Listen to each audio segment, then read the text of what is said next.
I'd like to welcome to the stage Andy Abrams, Senior Counsel with Google, and Charlie Abrams, Senior Vice President of MarkMonitor. So, I just think that you might be sitting out there thinking, is it so tough to get a speaker these days that you have to invite family members up to speak? And I did want to make a point out, and actually Dave got it wrong. You know, I have an AH in my name, and Andy doesn't have an AH in his name, and we are in no way related. He's probably going back a long way we're related, but we might be. We treasure the difference in the spelling of Abrahams and Abrams, don't we, Andy? That's right. So we have Andy here.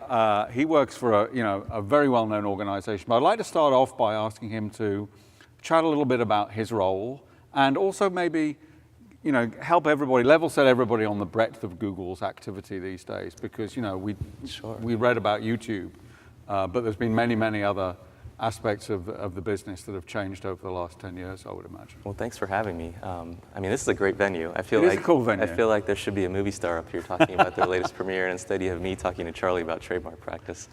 So it's not quite the same, but I'll do my best. I'm Andy Abrams. I'm a senior counsel on the trademark team. I've been at Google for 7 years now. And before that, I was in private practice in San Diego for 8 years doing trademark law. A little bit about me. I grew up overseas in China and Japan. I didn't live in the US until I was 12.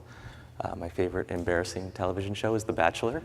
I also like to sing karaoke, but we can talk about that after the conference. Oh my God, don't get me involved in that. Chrissy loves karaoke. Yeah. She'll join you. So sure, a little bit about the Google trademark team. We're made up of 13 people, 8 attorneys and 5 paralegals. We're all based here in the Bay Area, except for one person in New York. And we handle everything trademark related across the entire company. And so that's clearance searches, prosecution, enforcement. We also actually develop and defend our various platform policies or takedown policies on counterfeit, trademark, impersonation, and we engage in public policy as well. So that's a lot of hats to wear. And the way that we manage our workload, because it can be overwhelming, is we divide up by product area. So for instance, I handle all those issues for all of our cloud products, our open source products, our apps products, and our domain name products like our registry and registrar. But other people on the team handle it for YouTube, for Google Play, Android, and so forth. That's interesting. And what, in terms of your own workload around the cloud part of the business, what do you think, what are the most common infringements and things? What do you spend most of your time on, would you say? In the cloud area, it's actually, it's a really interesting area to be in now. I think it's a growth area, right? I mean, I think in terms of search and, for Amazon with the marketplace, those are fairly mature areas. But cloud is still, there's plenty of growth, and so everybody, all the companies are pushing and pushing and pushing, which push a lot of pressure on legal. And so there's a lot of counseling with clients as to, kind of what boundaries they can push while still, mitigating risks. Open source is a really interesting area as well, because traditionally open source was a sort of, community where everybody got along. It was almost taboo to claim intellectual property rights in that open source space. Right. But now, because that area has gotten so competitive, you're seeing companies now wonder whether they should, have a semi-open source, but actually have a paid license for certain aspects. You're having we're having internal clients ask more and more, can we get a trademark on this name and have some more controls, have some more brand guidelines? And so I do end up doing a lot of work on brand guidelines for logos and asking more for permission than we used to. And it sounds like then, do you find that most of you don't enforce in the way that some rights owners would? You're more advising your partners or clients as to how do you want the brand represented? Is that what I'm hearing? For me, yes, personally, because it depends on the product area. For cloud, there's a lot of products out there with not very distinctive brands because it's B2B. But for my colleagues that work on YouTube or on the Google brand, much of their work is enforcement, right? Because those are the most commonly enforced brands. And so we do see a lot of enforcement across our team. But for myself personally, I do enforcement on Gmail, on Drive, on our apps products. But the other areas are much more policy-oriented, much more platform-oriented. So when you enforce, what would be your methodology or process? And I think one of the challenges that we have at Google is because, like I mentioned, we wear so many different hats. Sometimes our internal clients are the most aggressive, in wanting enforcement, and it's up to us to really take a step back and say, okay, look, we have these various platforms, we've developed these takedown policies, And so what would we do if a third party was making that complaint to us? And again, all of our platforms are different, right? Our ads platforms are very strict, especially on counterfeiting, very strict on trademark, whereas other platforms like Blogger and YouTube to some extent give much more leeway and for fair use, for free expression. So we have to take all of that into account and then decide, okay, for this use of our trademark, are we being consistent? And so believe it or not, we work hard to not give ourselves preferential treatment. Sometimes our internal clients ask for that, but we don't. We want to always make sure that we're clean. And if somebody raises an issue with us and we want to push back and say, no, we don't think this deserves a takedown, we want to be able to say, we've been consistent with our own brands as well. See, we didn't take this down. Yeah. By the way, I mean, part of the idea of having somebody like Andy here is to let you guys get the best benefit of his knowledge. So please do ask questions. I'll keep chatting with Andy and asking him questions and leading the dialogue in various directions. But if anybody wants to ask a question, I think we've got some mics around the room. So just put your hand up and we'll bring a mic to you and just read out the question if you can. That'll be great. I won't see you. I'll have a giant green light. It's pretty bright up here, I got to say. There isn't anybody out there, I don't think. But one of the questions, obviously, I'm going to ask you is, what role does MarkMonitor play in all that stuff that you've just talked about?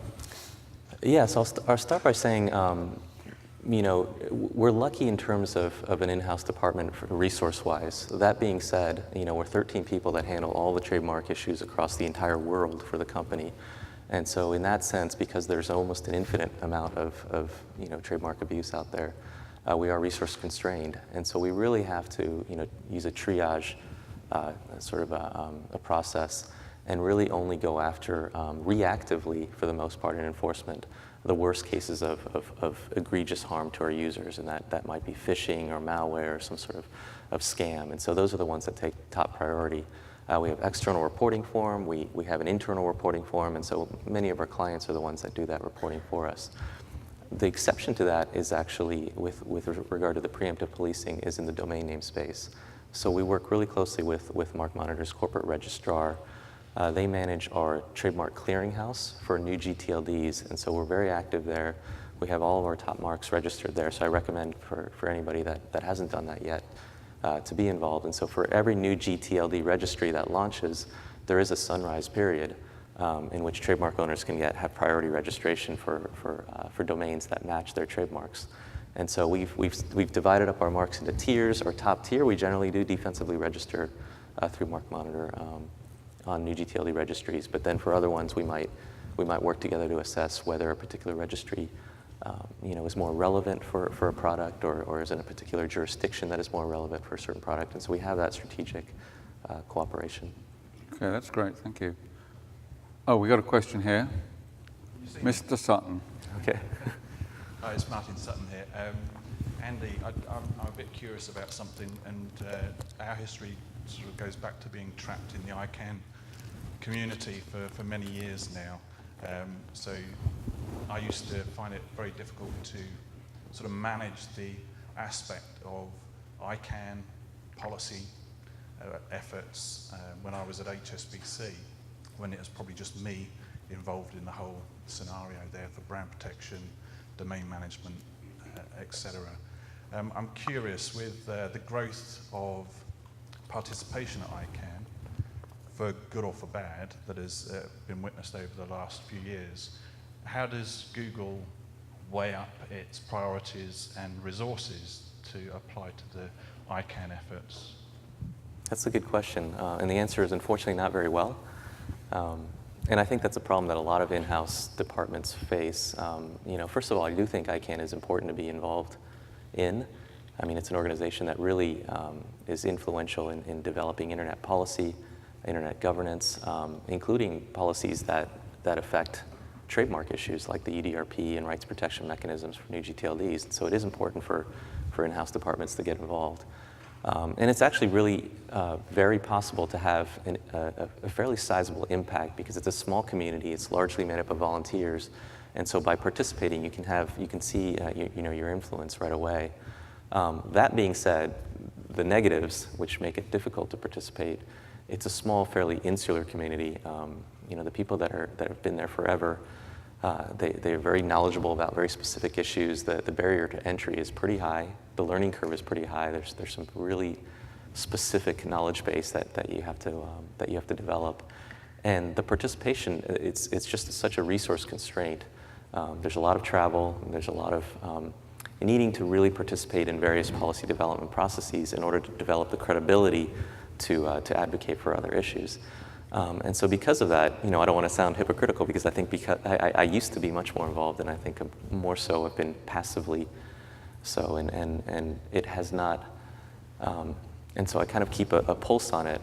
But for companies that are in a similar situation, because you don't have the resources or the time to devote that much time to travel to these ICANN meetings, I think a good compromise might be to rely on, there are consultants, there are outside lawyers that attend these meetings, they are very knowledgeable. The next speaker, Mark Trachtenberg, he's one of those people, Staten Hammock, who you'll hear later on from MarkMonitor. They're there at these meetings, and so you can use these people as a resource if you're not able to do it yourself.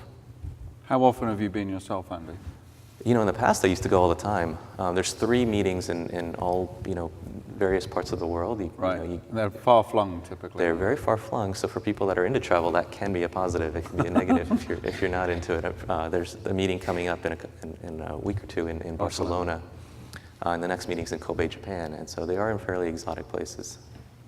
Yeah, good question. Thank you. Any other questions from the audience at the moment? Nothing out there. I don't think I can see anything. It's pretty bright. So let's talk a little. You referred to it obliquely, but how much does Google being a platform and Google being a registry, or many registries actually, how does that impact kind of the way that you have to behave? You already talked about, obviously you have to have the element of fairness, but any other aspects to that? Yeah, it impacts it significantly, and so. Oftentimes, we have conflicting policy interests. If I'm wearing the enforcement hat, I want to be very aggressive and prevent, certain uses of our trademarks. And many times, like I said, our clients want that as well. But there's other public policy interests from a platform perspective, and those tend to override those interests.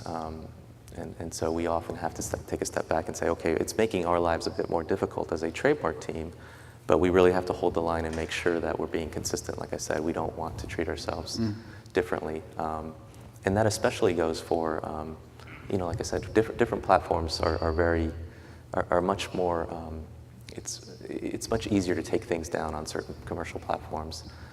But on non-commercial platforms, or really and non-hosted platforms like the registry and like search, we're sort of more reluctant to play an active role in kind of policing the content out there.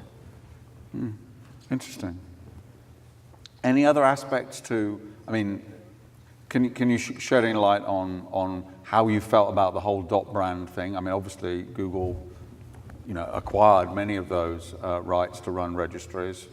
How have you felt about it as a business?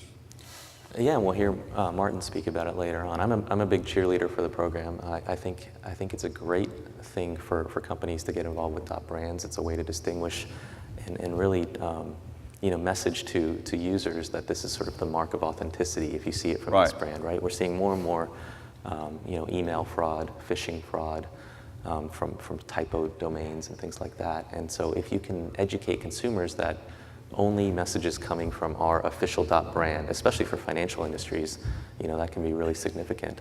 At Google, it's been, as with many other companies, I think it's been slow in developing, and a large reason for that is, tech companies want to move fast. They want it to be efficient and fast, and ICANN doesn't move that way. And so there's always that conflict in timing, and it's hard to get that together. But with that said, we do have .google out there. And we are starting to launch some of our websites, like our external blog is on .google now. We're having internal sites now on some of our new GTLDs. So for instance, all developer-facing sites are now on .dev, which is another one of our new GTLD registries. And so we're getting there slowly but surely. Do you think there's a time when companies will, and this was a conversation I had with rights owners who had significant domain portfolios around the launch of .brand. Do you think there's a time when people will start to kind of, push down their, .coms, .co.uk's, .de's, and start to grow, move their portfolio to their .hsbc or .google? Do you think it'll ever happen that somebody will have no .coms? Or? Probably not. I mean, not in the foreseeable future. And the issue is, companies don't want to see their traffic go down, right? And so that's the problem. I mean, if you have two main websites, you're kind of stealing traffic from each other. And so that's one of the biggest issues we've seen where people complain, can't Google do something with the search algorithm? And again, that's a little bit beyond my pay grade, but I know, we don't give preferential treatment to need GTLDs. There are signals that once the algorithm realizes that something is an official site, that's going to obviously get ranked higher. And so for now, I think you're mostly seeing redirects, and for the near future, you'll see that as well, where you see both, use of both. But I don't see us going completely away from .com, at least not soon. There were a lot of questions. I remember when .brand first came out about whether the Google algorithm would prefer those in any way, and of course nobody was really willing to answer that question. But right. I can understand why. Well, I kind of gave an answer. So yeah. I mean then there was no plan to do that. So that's great. That's very interesting. Any questions from the audience? Just before I get on to the next sphere of topic. There's one over there. If you could bring that down, Colton, thank you. Just the lady just here. I'm a little disappointed. I thought we were going to see our giant heads. Oh yeah, that would be good. Put that in your survey. I was just wondering, given how big Google is, do you ever worry about being seen as a trademark bully? And do you take steps to avoid being a trademark bully or appearing so? The answer is yes. We worry about it a lot. And so we're really, really sensitive about that issue, because I think anytime we're in a dispute, whether it's trademark or any other litigation or any other dispute, the first line in every brief is, Google's slogan is do no evil, and so we're like, that's always that. And then somewhere in the first page is David versus Goliath. Yeah. Every single time. And so I think they all these litigants think they're being creative, but it's every single time. And so if we do write a cease and desist letter, our thought process is we have to be prepared for this cease and desist letter to be posted on this person's blog, to get the negative PR and people to say, look, what Google is bullying us. So we're incredibly careful. We actually don't write many formal cease and desist letters, especially in the U.S. They're by email. Mm-hmm. They're very casual. They always start off with thank you for your interest in our brand. Very good. We just want to make sure that users aren't confused, so we'd really appreciate it. Very soft language. Right. Gentle. And so if it does get published, that we're not made to look like a bully. So we're extremely cognizant of that issue. That's very interesting. Do people try to entrap you in that, do you think? Do you get examples where you think they're definitely, waiting for us to throw a punch so that they can do something with that? That's interesting. Absolutely. I think, and I think people want to sue us because they feel like, with big companies, oftentimes, even if a plaintiff has no case, they feel like, okay, this company's going to do a cost-benefit analysis and say, okay, I've got to spend this much money. And so that happens quite a bit. And so, we can't use that as a success metric as a legal department, right? I mean, no. It's hard for us. We can't use dollars and cents because we're a cost center, we're not a profit center. And we can't use avoidance of trouble and avoidance of costs because that can happen even if we do the best job that we can. People are always looking to sue us. I didn't know until I started at Google, Brazil is the most litigious country apparently. Really? We get sued there almost every day. And we've got hundreds of pending litigations in Brazil. And so again, we can't measure success by avoiding that. And so it's much more of a soft metric where we do performance reviews from all of our clients, mm-hmm. product counsel, product managers, marketing, and they basically write these substantive reviews that say, are we doing a good job of facilitating launching of products, mitigating risks, because we're not a legal department that says no, right? It's always a yes, but, yes, mm-hmm. but these are the risks. How can we get there, mitigate the risks? Google's a very risk-tolerant company, and so they don't want us to be naysayers. They want us to work with the clients and kind of guide them along, and still keep pushing the envelope. That's very interesting. Good question, thank you. Any others out there? In the bright light lands? If not, let me just ask you a few questions about we've talked about Google's involvement in ICANN. I mean, what would you say to the average brand owner? People often say to me, do you think we should be going to ICANN meetings? Do you think we should try and have a voice? What's your feeling on that? Yeah, and I talked about that a little bit. I mean, the short answer is yes, but I understand all of the practical difficulties, right? I mean, like I said, myself, for most people, this has to be sort of a side volunteer job. Most people aren't. Most companies don't hire an ICANN person, and so it's only a portion of your work, and it's an incredible, sort of resource. It's a drain. Yeah. And so again, I would advocate for every trademark department or every legal department to have somebody that's at least assigned to monitor those issues, and if possible, to actually go to some of those meetings, because there really is no substitute for being there in person and seeing how things work, and learning about some of these processes. That being said, I understand, that can be difficult to maintain, and so to the extent that you can leverage resources that are already going, that are already there, and to use some of those, I think that would be really helpful. Yeah, I think it was very interesting when the first serious motion was made for .brand. There was a big kind of shock horror from a lot of the enterprise corporate type rights owners that I knew at the time, because they said, oh my God, where's this come from? And then, astonishingly, there were 1,500 applications, so they weren't that horrified by it. But it was, I think there's been a lot more involvement in ICANN from the sort of organizations that we work with on a day-to-day basis post .brand being launched than there was 15 years ago or 10 years ago. Yeah, with the new GTLD program, Yeah. That was, now it's been about 6 years since. It's been a while, yeah. And so the first round is mostly over. There've been hundreds of new registries launched, and they're still talking about whether and when to go forward with the next round. And so there is a bit of a lull right now in terms of new launches, but I'm sure there will be a new round in the next probably couple of years. Do you think, there were an awful lot launched that have not been fantastically taken up. I mean, there's some that have been really, really successful. .app, by the way, yours, has been one of the most successful launches I've seen this year. But what do you think will happen to the ones that got got a few thousand applicants? What do you think will happen to those? Because they had to commit to keeping them for 10 years, didn't they? Yeah.